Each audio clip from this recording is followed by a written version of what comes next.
You know, they say a broken clock is right twice a day, and that must 100% be true, especially in the mainstream game journalist space, because, oh my god, they actually hit the nail on the head with something, because they are calling out Ubisoft for their predatory monetization and microtransaction practices. So welcome back to Words of Paradise. I'm your host, Leon Idle, and yeah, if you hadn't heard, Ubisoft claims microtransactions help players experience more fun. Now, far be it from me to side with the mainstream games journalists, but yo, when you're right, you're right. Not to give acknowledgement to that. I mean, we could be diametrically opposed on 9 out of 10 issues, but if you're calling out Ubisoft, odds are you were in the correct ballpark. So, yeah, we're gonna go through this before we do. Hit that subscribe button. I'm a nerdy news channel. I cover nerdy news nearly every day, and, yeah, Ubisoft. Oh, how the mighty have fallen, at least for the people that liked Ubisoft back in the day. I mean, to be fair, I guess they definitely did have a time where they were considered beloved. You know, the original Assassin's Creeds, you know, Just Dance was a big thing at one point, but no, those times are far removed, but they're still trying. You gotta give them credit. They're definitely still trying. Let's go through here. There's so many opportunities for leisure in the summertime. You can read at the beach, slurp up some Italian ice, but you have to admit, completing microtransactions is much more versatile, and, normally I don't like the millennial snark or the Gen Z snark in these articles, and to be fair, I still don't, but again, I'm gonna just give it a pass this once, since, you know, it is to call it Ubisoft. In all seasons entertainment, alright? Paying more money for a game you thought you already paid for? Funny. It's kind of like those of us on this side of the aisle, when it comes to video games, have always said, we want to own our games. We want to pay a license for our games. We don't want these companies to have the ability to take them away at any point for any reason, despite the fact that we have paid for them. No, you just bought a license. Yeah, expecting to own the thing you paid for. Kind of a big deal when you're paying, I mean, back in the day, 50, 60 bucks, but now 70, 80, by the time Grand Theft Auto 6 comes out, maybe $100 for a game. Rainbow Six and Assassin's Creed developer Ubisoft seems to think so, telling investors in its most recent annual financial report that monetization within premium games makes the player experience more fun.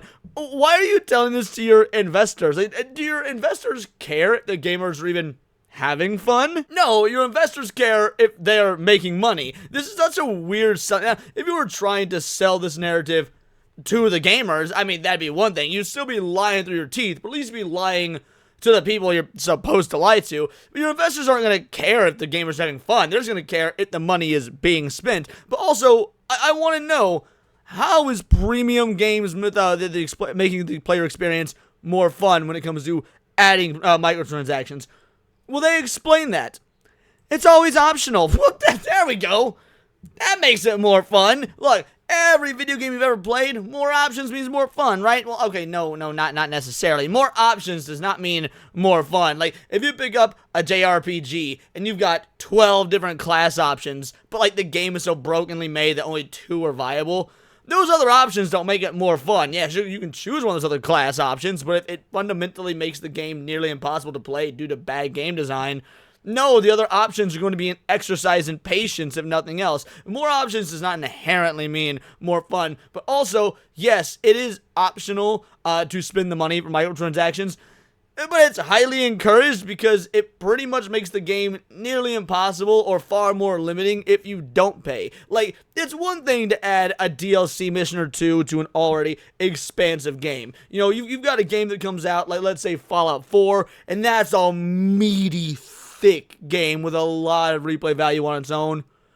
Then they added, what, like 3 DLC? The entirety of Fallout 4.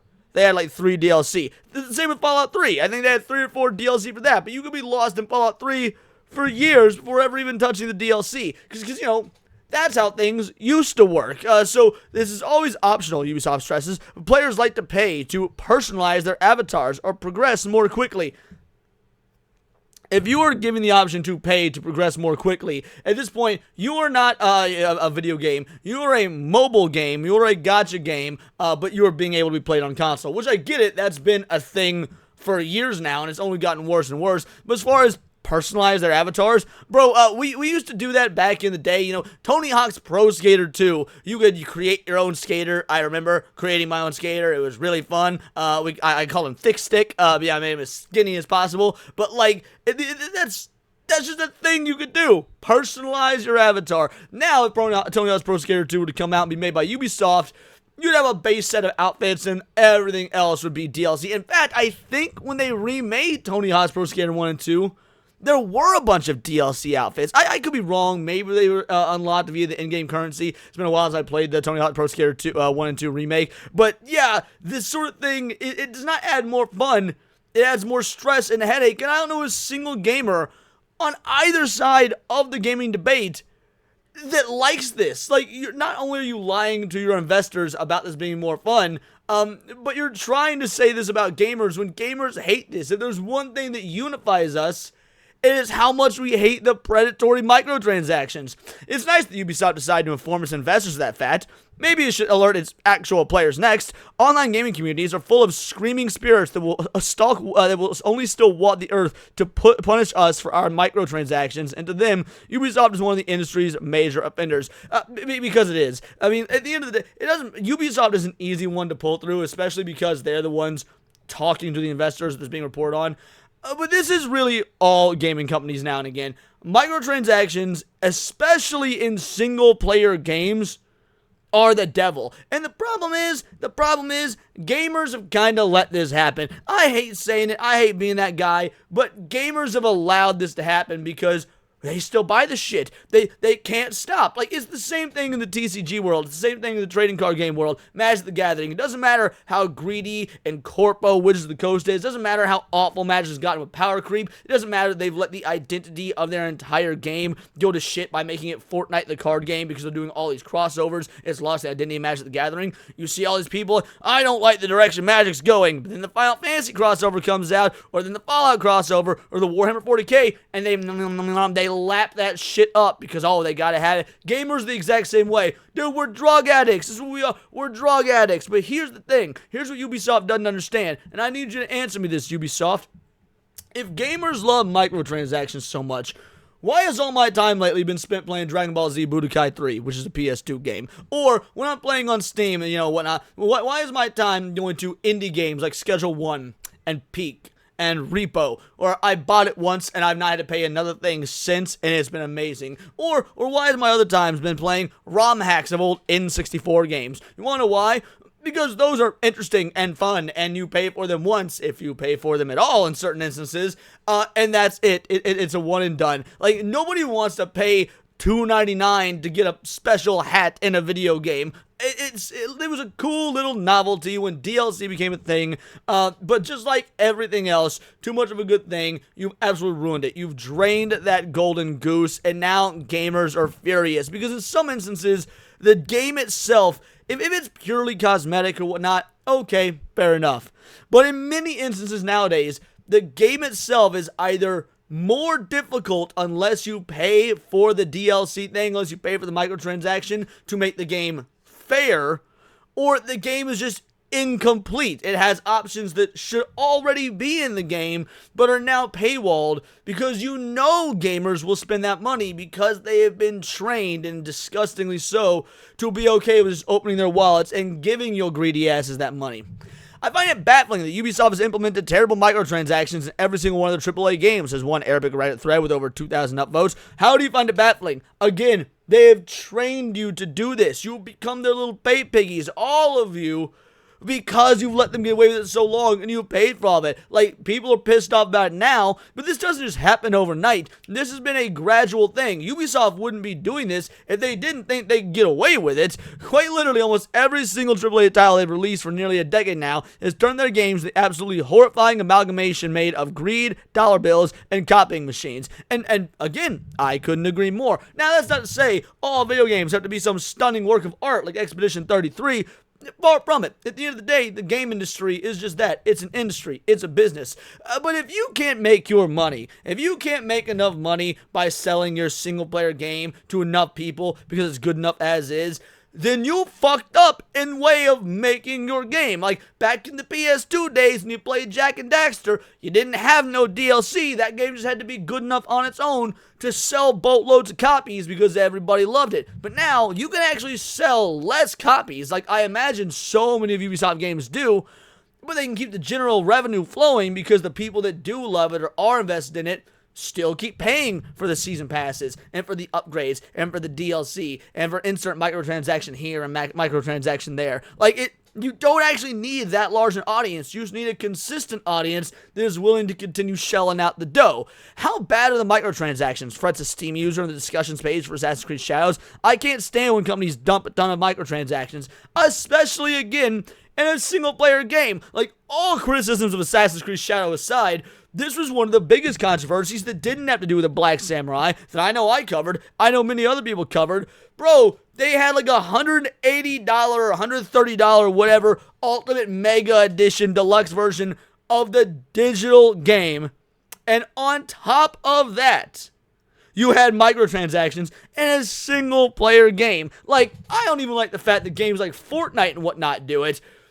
But a single-player game like Assassin's Creed, bro, again, why haven't people started throwing a fit soon enough? Or why, better question, why aren't y'all voting with your wallet? Why? Because according to Ubisoft, Assassin's Creed Shadows is a success. Now, do I think it is? No, I don't. They would give us some sales numbers, especially after Tencent got a part of their company. Tencent would have definitely released sales numbers because Tencent is very good about releasing sales numbers. So, but the fact that those were never released goes to show that Assassin's Creed Shadows was not the hit they claimed it was. But even if we were to accept their narrative that the game was a hit, really, then what's the point? Why aren't you guys voting with your wallets? Why are you gamers A-okay with shelling out all this money for a game that you know isn't finished, that you know is incomplete, and that you know you're going to have to shell out extra dough for to get the full experience that should have been in the game to begin with? Bro, at some point, you also got to take personal responsibility. So many of us have been boycotting Ubisoft for years. When are you going to get with the program? Ubisoft world is still teacups and roses and dollar bills shaped like roses. The company continues to say in its financial report, with the strong growth in its digital business in recent years, Ubisoft has managed to successfully transform its economic model. Exactly. The digital growth. It was able to transform its economic model because gamers kept paying for this shit. They know they can release half-baked bullshit, and y'all will still eat it up. And it's being responsible. The company has also set up a working group dedicated to monetization and the associated risks. They now have a whole-ass team out there pretty much dictating how to do monetization in their games so they can maximize this stuff without having to give you any proper quality games in return. No, they're just going to optimize. They're going to min-max what is effectively brainwashed theft of your hard-earned dollar because, again, you pay piggies, eat it up. With the goal of gaining, and by the way, those of you watching this that don't support these predatory monetization practices, or better yet, don't support Ubisoft at all, clearly I'm not talking to you. This is the royal you. With the goal of gaining a better understanding of the issues surrounding monetization, in particular by identifying practices that can be perceived as manipulative or non-transparent. How about all of them? All of your practices over the course of the last decade have been manipulative and non-transparent. But again, this is some sort of face-saving statement. Hey, gamer, we're on your side. We're not trying to be manipulative or non-transparent. We thought you liked paying 99 cents to $1.99 to $5 for every single individual cosmetic in a single-player game that would have been unlockable if this game had come out in 2005. Fuck you! That said, due to the complexity, sensitivity, and strategic nature of the subject, continues Ubisoft, the group has decided not to provide further details on the guidelines, practices, and recommendations mentioned above. So they say, look, we've got this monetization, guidelines that we're going to really work on. But we're not going to tell you how they work because, it's complex. It's sensitive. It's strategic. Absolute bullshit. I cannot imagine. I truly can't imagine any actual gamer falling for this dribble. But then again, it clearly continues to happen as Ubisoft continues to make money purely based off these microtransactions, because we know good goddamn well, if their games did not have microtransactions but came out in the state that they were in, Ubisoft would have gone under a long-ass time ago. And maybe, just maybe, gamers will finally wake up to this shit and stop being consumers and actually go back to being gamers that care about the quality of the games and the industry. and stop buying these homo-ass Tencent games and homo-ass Ubisoft games, and the list goes on and on. But these are my opinions. Let me know yours in the comments down below. Let me know on X, find me at Bolt the Word, and please do subscribe. I'm a nerdy news channel. I cover nerdy news nearly every day. Not always about the gaming industry, but anime, movies, music, Magic the Gathering, you name it. Check me out on Instagram at wordsparadise_Leon and become a member. For $4.99 a month, you can join the Discord, choose the articles we go over on the day-to-day basis, choose the videos we react to on the Friday night live streams, and of course, get involved with over 200 other vital idols. We are a bright, beautiful, glowing, vibrant community that I cannot wait to grow even further because we do care about diversity. Only one kind of diversity of thought. That's interesting to you. Join the Discord, hit subscribe. Until next time, it's all here in the Nerdosphere. This has been Words of Paradise.